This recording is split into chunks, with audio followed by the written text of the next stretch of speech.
आखिर हुआ क्या वरदाराम जी सियोल के आखिरी पलों में? ये उनका आलीशान बंगला आप देख सकते हैं दोस्तों। सारे जहाँ की और ये उनकी आलीशान बसें वी आर सियोल के नाम से जो जगमगा रही है।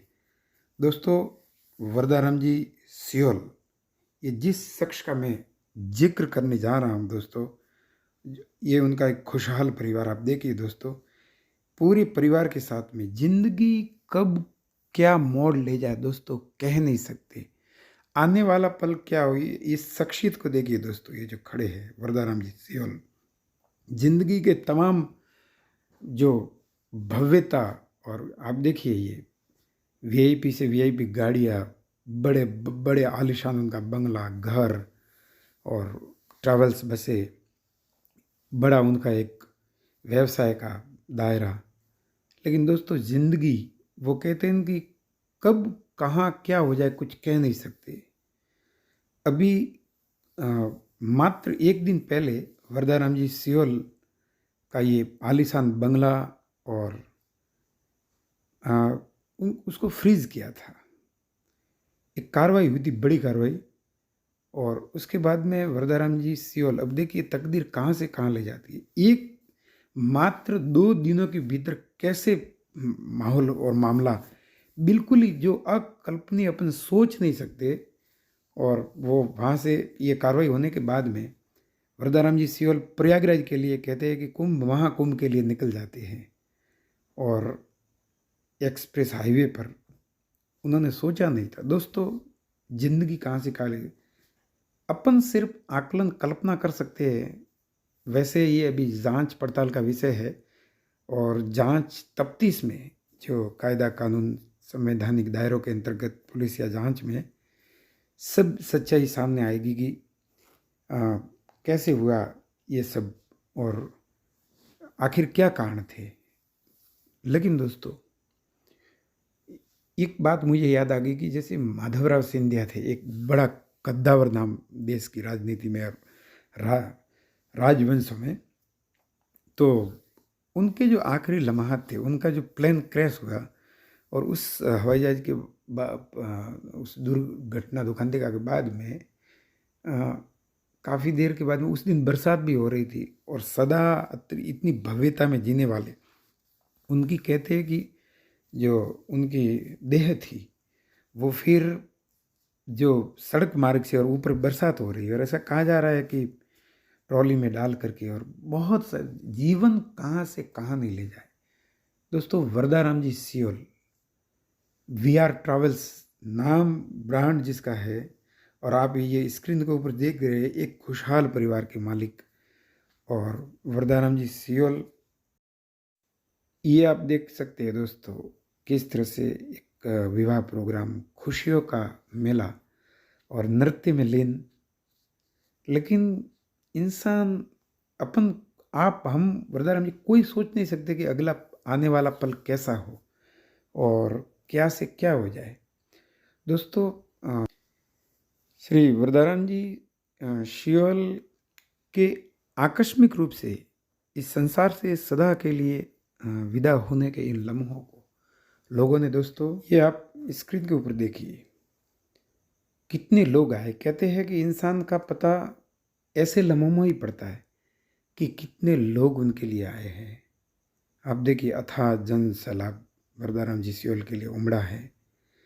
तो साथियों, वरदाराम जी सियोल अब हमारे बीच में नहीं हैं, लेकिन उनकी यादें, उनकी बातें, अब उनके व्यक्तित्व के जिन पहलुओं के बारे में बात हो सकती है, उनके व्यक्तित्व के दोनों पक्ष, जो कहते हैं कि नेगेटिव और पॉजिटिव दोनों। तो पॉजिटिव रूप से अगर सोचे तो लोग ये कहते हैं कि कितने लोग रोज़गार, इनकी ट्रेवल्स बसों में बहुत सारा जो इनका व्यवसाय फैला हुआ था, तो अनगिनत लोग रोज़गार में इनके यहाँ लगे हुए थे। उनके साथ साथ दोस्तों, इनके व्यवहार की खुशबू, इनकी बातें, लोगों के साथ में इनका जो जुड़ाव था, लोगों के साथ में उठना बैठना, आत्मीयता, स्नेह के साथ में, और बहुत ही मजबूत संपर्क लोगों के साथ में। तो लोग बहुत ही, पूरा एरिया, पूरा राजस्थान, बल्कि पूरे भारत भर में वरदाराम जी सियोल के चाहने वालों में बहुत ही एक भावुकता का, एक आँसुओं का, ऐसा लगता है कि जैसे बहुत ही आँसू का सैलाब सा है। और दोस्तों, आप कमेंट बॉक्स में वरदाराम जी सियोल के लिए सादर नमन या उनको पुष्पांजलि, श्रद्धांजलि स्वरूप लिख करके हमें बताएं, और उनके बारे में आपके क्या विचार है, ये ज़रूर हमें लिख करके बताएं। साथ ही अगर मेरे से बोलने में किसी शब्द में, किसी लाइन में, किसी वाक्य में अगर कोई गलती हुई हो, त्रुटि हुई हो, तो मैं आप सबसे क्षमा प्रार्थी हूँ, दोनों हाथ जोड़ के माफ़ी मांगता हूँ, माफ़ी का हकदार हूँ। दोस्तों, हम तो सिर्फ दुआ कर सकते हैं कि वरदाराम जी सियोल की दिव्य आत्मा को परमपिता परमात्मा परमेश्वर अपने चरणों में, श्री चरणों में स्थान देवे, और उनके परिवार को इन भावनाओं, दुख की इस बेला में संबल प्रदान करे। और दोस्तों, अगर पुनः कहूँगा कि कहीं कोई गलती हुई तो क्षमा करें। अगर आपको वीडियो, मेरी बातें, मेरे शब्द कहीं से थोड़े बहुत भी अगर अच्छे लगे तो आप चैनल को सब्सक्राइब करें। और आप सबको मैं इतना ही कहना चाहूँगा कि दोस्तों, जीवन का कुछ कह नहीं सकते, कब कहाँ क्या हो जाए। यहाँ पे मुझे एक घटना याद आती है कि एक गुजरात का बहुत बड़ा व्यापारी था, चांदी का व्यापारी, और वो यूँ मानो कि भारत का सबसे बड़ा चांदी का व्यापारी था, और एक सप्ताह में 1000 किलो से ज़्यादा चांदी को वो क्रय विक्रय करता था। एक दिन वो, देखिए घटना ऐसी होती है कि सुबह के समय ब्रश कर रहा था दातुन, और उसके मुंह से थोड़ा सा खून कुल्ले में आ जाता है, तो वो घबरा जाता है, अपनी पत्नी को जगाता है कि देखो देखो मेरे मुंह से खून आ गया है।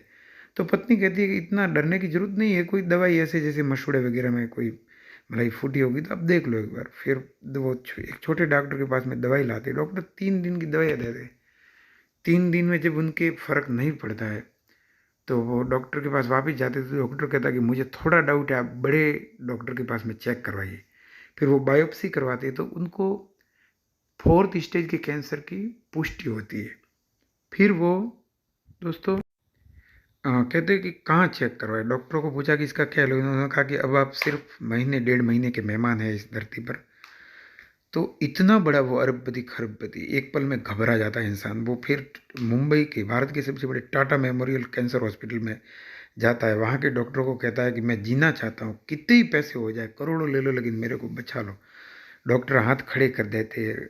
तो कहता है कि अमेरिका में मेरे को भेजो। उन्होंने कहा कि आपके शरीर की स्थिति ऐसी नहीं है कि आप अमेरिका तक पहुँच पाएँ। तो अमेरिका के डॉक्टरों को के बुलाइए, तो अमेरिका के डॉक्टरों को बुलाते, वो ब्लैंक चेक देता है, खाली चेक, कि इसमें चाहे जितने पैसे भरो लेकिन मेरा जीवन बचा लो। तो डॉक्टर चेक को खिसका देते, कहते कि देखो हमारे हाथ में नहीं है, अब तो दो जो पुण्य धर्म करना हो तो कर लो। तो साथियों, इस तरह से ये कहने का मेरा तात्पर्य ये है कि कब क्या हो जाए, तो अपने आप को अच्छे कामों में, सत्कार्यों में हमेशा झोंकना चाहिए।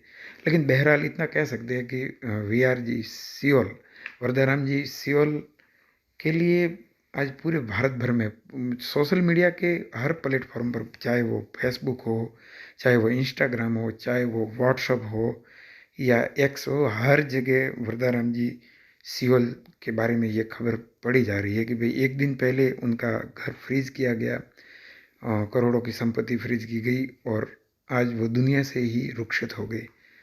तो कहाँ तो किस प्रकार की बातें हो रही थी, अब वो हमारे बीच में भी नहीं रहे हैं दोस्तों। तो जाने वाले की दिव्य आत्मा को सादर नमन, पुष्पांजलि, श्रद्धांजलि अर्पित करते हुए प्रणाम आप सबको कहता हूँ। जय हिंद, जय भारत। और भगवान से दुआ करते हैं कि वरदाराम जी सियोल की दिव्य आत्मा को अपने श्री चरणों में स्थान दे, शांति प्रदान करे, उनके परिवार को संबल प्रदान करे।